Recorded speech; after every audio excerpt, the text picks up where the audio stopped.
लगातार यहाँ पर बात करते हैं जहाँ पर कंजम्पशन बढ़ती हुई नजर आई है।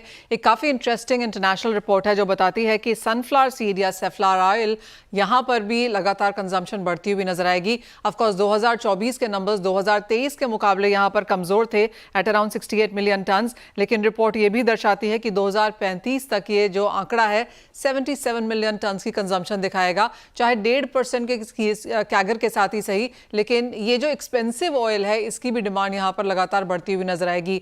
अब चाइना, यूएस, इंडिया, इस तरह से हम कंजम्पशन नंबर्स यहां पर बनता हुआ देखते हैं। आपको क्या लगता है इंडिया का कितना बड़ा नंबर यहां रह सकता है और आपकी क्या सेंस है आगे जाके सनफ्लावर सीड में? मनीषा जी, बहुत इंपॉर्टेंट सब्जेक्ट आपने लिया है कि हमने बहुत सारी बार हम पाम ऑयल की बात करते हैं, कभी सोयाबीन ऑयल की बात करते हैं और सनफ्लावर ऑयल की हम बात बहुत कम करते हैं। और ये आपने राइटली चूज किया है। सनफ्लावर एक बहुत मोस्ट प्रीमियम और प्रिफर्ड ऑयल है वर्ल्ड में। और बड़ी बात यह है कि सनफ्लावर ऑयल बायोडीजल में मिनिमम जाता है, मुश्किल से 1 या 2% जाता है। जबकि पाम ऑयल जो है वो 25% पाम का प्रोडक्शन बायोडीजल में जाता है। सोयाबीन ऑयल का भी करीबन 24 से 25% इसमें जाता है। रेपसीड ऑयल का भी 24 से 25% बायोडीजल में जाता है। सनफ्लावर एक ही ऐसा ऑयल है जो फूड के लिए ही है, कंज्यूमर के लिए ही है, और बायोडीजल में 1 या 2% के ऊपर नहीं जाता है। और सनफ्लावर का देखिए, वर्ल्ड में सनफ्लावर में आज सब में बड़ा प्रोडक्शन है रशिया का। रशिया का प्रोडक्शन टोटल आप समझ चलिए 18 मिलियन टन का सनफ्लावर सीड का प्रोडक्शन है। और यूक्रेन का प्रोडक्शन करीबन 14 मिलियन टन का है। और अर्जेंटीना का प्रोडक्शन करीबन 4.5 मिलियन टन का है। उसके बाद में रशिया यूक्रेन के बाद में वैसे ईयू का नंबर आता है। ईयू का प्रोडक्शन 10 मिलियन टन का है। फिर उसके बाद में तुर्की का प्रोडक्शन 1.7 मिलियन टन का है। चाइना का प्रोडक्शन जो भी है वो भी 1.7 मिलियन का है। और कजाकिस्तान का प्रोडक्शन 1.8 मिलियन का है।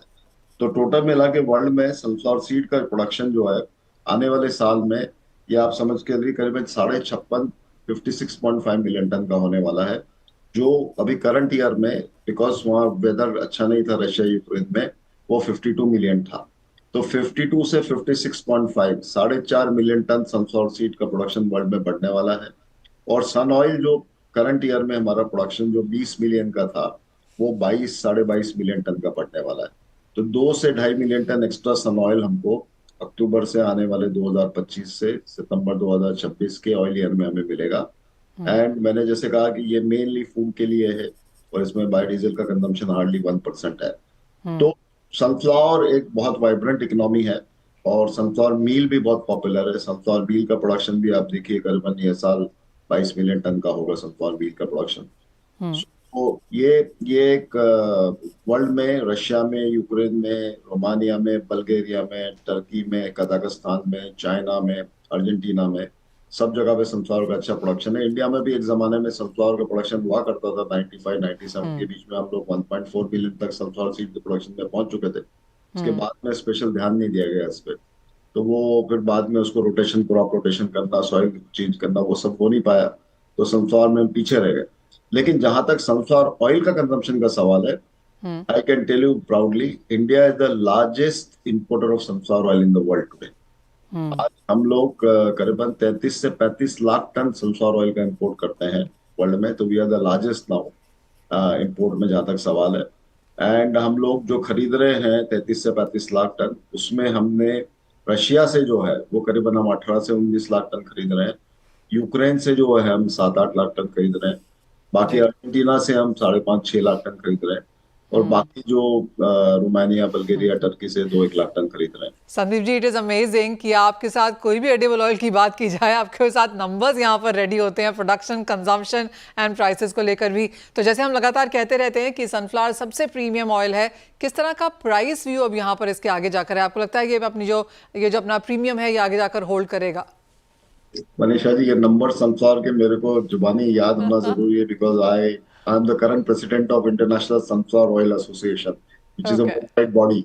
सो हमें ये हमारे लिए बहुत बैक ऑफ द एनवेलप होना जरूरी है।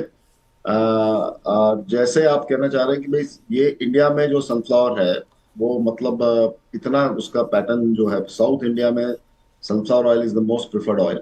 ओके। एंड हमारे उधर में वेस्ट में भी और उस साइड में भी अभी सनफ्लावर, जैसे महाराष्ट्र है, मध्य प्रदेश है, इधर में भी सनफ्लावर की अच्छी चलन हो गई है। एंड नॉर्थ में हम देखते हैं rapeseed, mustard seed most preferred oil है। लेकिन उसके बाद फिर सोयाबीन और सनफ्लावर का नंबर आता है। तो हमारा इंडिया में सनफ्लावर में जितने हमारी फैक्ट्रीज हैं इंडिया में, रिफाइनरीज है, इंडिया के 10 जो लीडिंग ब्रांड्स हैं, वो लीडिंग ब्रांड्स क्वालिटी का बहुत स्पेशल ख्याल रखते हैं, पैकेजिंग का स्पेशल ख्याल रखते हैं। जो इम्पोर्टेड क्रूड ऑयल आता है उसका अपना सप्लाई चेन बना के रखते हैं। और consumer is very happy with Indian refiners who are making refined sunflower oil and selling it, because एक अच्छा क्वालिटी प्रोडक्ट और हर जगह में शेल्फ में 12 महीने हमारे पास अवेलेबल होता है।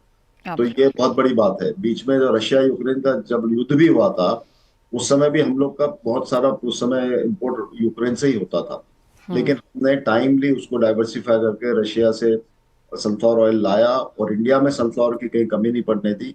बल्कि यूरोप में और कितनी जगह पे सनफ्लावर ऑयल शेल्फ से गायब हो गया जब यूक्रेन रशिया का वॉर हुआ। करेक्ट। बस यूक्रेन से आ नहीं सकता था तेल, और रशिया में सैंक्शंस थे तो उनको मिल नहीं सकता था। इंडिया ने बड़ा स्मार्टली अपना कार्ड प्ले किया। इंडिया ने क्रूड पेट्रोलियम भी रशिया से लिया, सनफ्लावर ऑयल भी रशिया से लिया, और हमारी पॉपुलेशन को ना तो कोई क्रूड की कमी होने दी, क्रूड पेट्रोलियम की और ना। ना ही प्राइस राइज देखने को मिला बहुत ज्यादा। तो एब्सोल्युटली। इसका क्रेडिट मैं गवर्नमेंट को देना चाहूंगा। और government has been very pragmatic कि इंडिया का इंटरेस्ट क्या है, इंडिया फर्स्ट क्या है, और उसी पॉलिसी एब्सोल्युटली। पे हम चल रहे हैं। तो बड़ी खुशी की बात है।